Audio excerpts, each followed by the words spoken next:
For our next lesson, we need to review how does the API documentation works, because that will help you to improve things you wanted.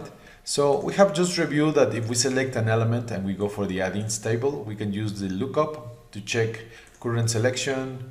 We can also have it for pick face so that we know how is the face working around, the global points, the UV points, etc. A lot of properties that might be useful for whatever we're reviewing.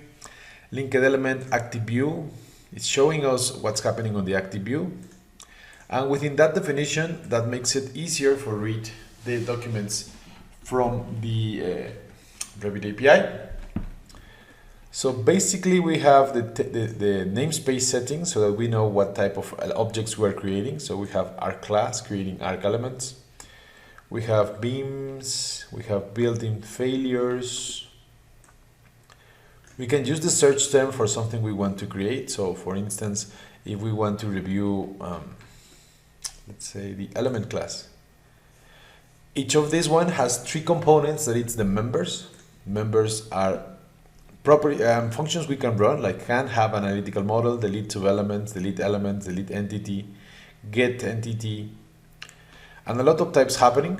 And as well the element methods, things we can run on this one, dispose, properties, things we can read from an object. And as you can see, element goes very general. When we're talking about element, we're not talking about walls or element. We're talking basically about also levels, views, things that are happening within the Revit API. Mostly getting consultancy or reviewing data that it's already there. When it goes specifically to architecture or elements from that namespace, there's also some particular classes so that instead of just DB, it's architecture, but we have building path, fascia, gutters, railings, rooms, things about those topics. We also have here macros, lighting, steel, different namespaces, but all of them belonging to DB. There's one we're missing here, that it's the creation namespace.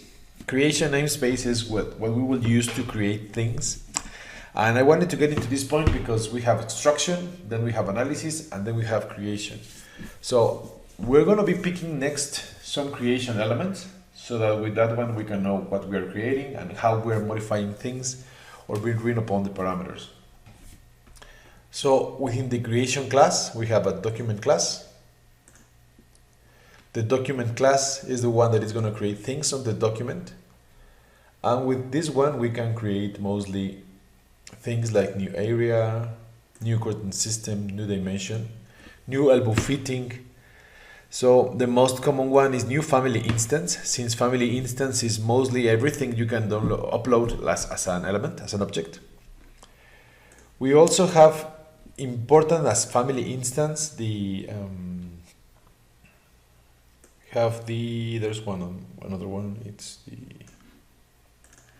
the new floor or new roof that are creating actually an object from a sketch.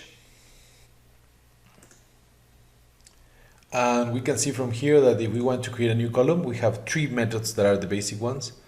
That it's having a new family instance within a line, family symbol and a view, reference, family symbol, structural type, curve element, depending on the one we want to use it. So next thing we're going to pull is we're going to read we're going to do a creation of objects using what we have already picked and see from there what we're needing to be analyzed.